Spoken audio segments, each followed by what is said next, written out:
Hello users, and welcome to another episodic installation of Above It All, the series in where I bring to you the worst fucking shit happening in the United States of America and try to make you feel better after the end of it, but usually that doesn't end up happening. So Kshama Sawant, who's the premier socialist city council member in Seattle, claims to have been maced and gassed with hundreds of others by Seattle police on 11th and Pine, which I presume is in Seattle, with no provocation. All the movement was demanding was, let us march. Shameful violence under Mayor Durkin, and the 30-day tear gas pause is totally meaningless. So, if you didn't know this, they actually banned tear gas for 30 days, presumably because they ran out of tear gas. This is an article from June 5th. This is 3 days ago. Seattle Mayor Jenny Durkin announced the policy during a news conference. Thursday, saying officers do not need to be using tear gas at protests as a crowd management tool. I'm sorry, I'm bad at speaking English. That's just what happens. I just can't speak. Okay, So obviously, this is not the first time that an elected official has been harassed or abused or assaulted by police officers. This is one of those things where, again, nobody is sacred, and especially not an open socialist. So Kshama Sawant is pretty fucking awesome. I do remember, I think her election was relatively recently, and I think it was like she almost lost, but then did get reelected, which was super cool. I think she actually also originally was elected as an open socialist, and I think 2013, which was like way before the Bernie Sanders 2016 campaign, so it's kind of like she's a very good kind of like first, but like in that kind of like first wave of like new socialism in elected positions in the United States kind of thing. And so she's had plenty of time to make enemies, especially with Seattle, especially given that Amazon is there and all that other stuff. There was this huge battle over the Amazon headquarters thing in Seattle a while ago, but I can't give you an accurate fucking breakdown of that because that was too long ago and my brain doesn't work because I smoke marijuana every day. But either way, I just wanted to make a video because I didn't cover the fact that Seattle banned tear gas, and then I was going to. It was on my list of things to cover, and then I saw this, and I was like, okay, I can just tie those together. So, one thing that people were speculating is they did this 30-day ban on tear gas because they ran out of tear gas. Now, does that mean that they are completely depleted? Obviously not, but they probably just went into an area where it's like, okay, we have a little bit left, so let's not waste this, and then let's just do like a 30-day meme ban while we like get our fucking shit back together.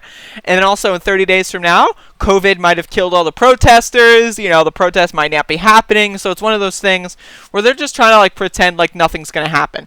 And that things are just going to dwindle out. But again, this has not been dwindling. There's a lot of people talking about how the protest movements have been slowing down, losing steam. This is not happening. This is literally not happening. The protests are getting more and more active. There's more and more areas that are having protests. You know, major cities like Philadelphia, D.C., Denver, Seattle, you know, they've been having these gatherings of thousands and thousands and thousands of people. There's this amazing aerial footage from Philadelphia that I might make a video on later.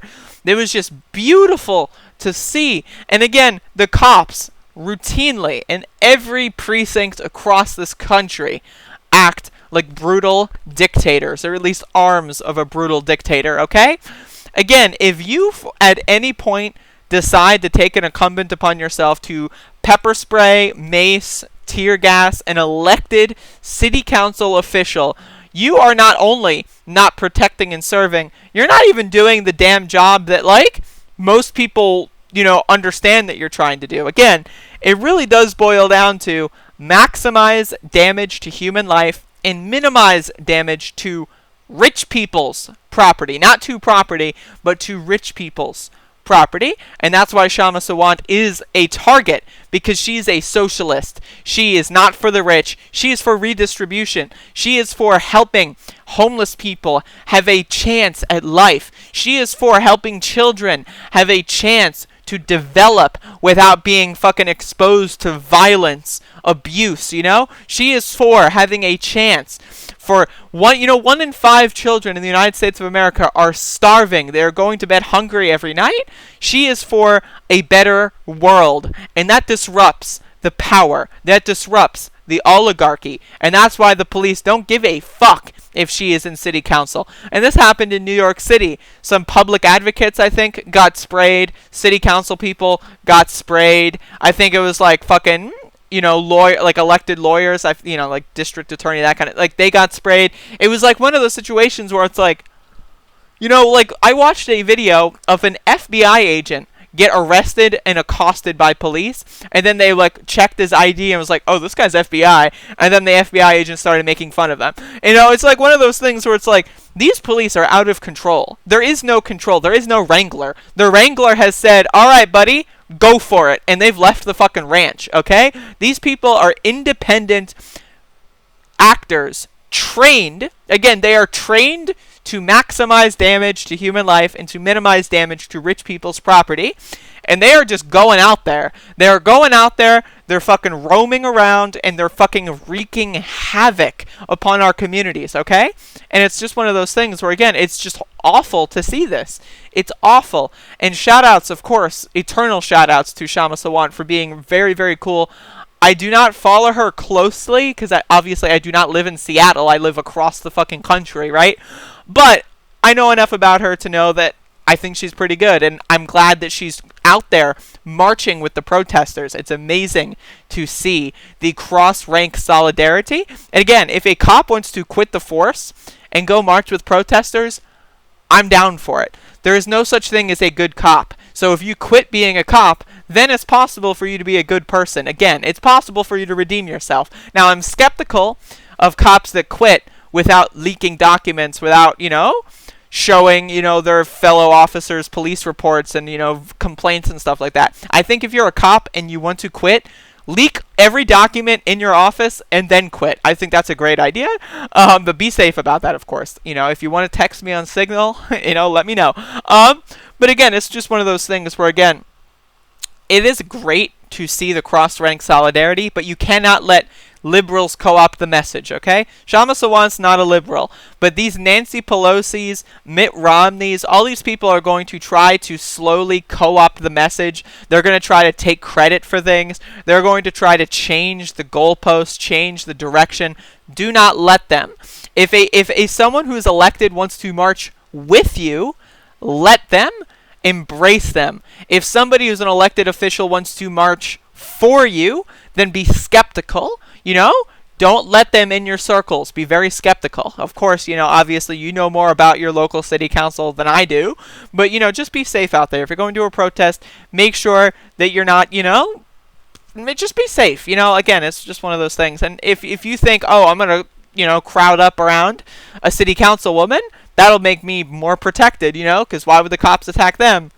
I'm sorry, but you need to have a different strategy. Again, I don't know. This wasn't really a very poignant video, but it's just one of those things where this is just shitty. This is awful. And again, if anybody out there thinks that this isn't a big issue still, if people think that this is losing steam, that things aren't happening as much, you are dead wrong. Shit is going down all across the country, and there is no clear sign that things are stopping. The only difference is that mainstream media is trying to pretend like it's not happening. This is the part that we've entered. They've spent weeks talking about the riots, and then the riots haven't really, they haven't been as active, and it's like, oh, well, I guess if people stopped burning buildings, things must be back to normal then? I'm sorry, that's not the case. But again, they don't want to cover protests. They don't want to cover the good message. They just want to try to co-opt it. And if they can't, well, at that point, it might as well not exist, right? But no, this is still happening. So be safe if you're going to a protest. Be secure. Never go alone. If you have to go alone, be in the most crowded area. Be in the very back. Try to be as far away from police as possible. Be safe, okay? It is a war zone out there. And I don't want you getting hurt and then saying, oh, I watched fucking stupid Andrea's Above It All videos and she radicalized me. I didn't radicalize you, okay? Okay? Just presenting information. This is a satire channel. For legal purposes, I am a parody account. But yeah, thank you for watching this video. I'm going to be doing more videos, of course, about police brutality. And I've got all kinds of videos. In fact, here's the end screen. Go check it out. Watch some of those videos. I got a new series called Central Planning. That's going to be kind of like a TV guide for my channel. A lot of people don't know what I'm uploading because a lot of people come here for the politics or come here for the gaming, and there's lots of shit. So I'm making a good TV guide series for it. So go check that out. Go watch some other stuff. Subscribe, etc., etc., and I'll see you later.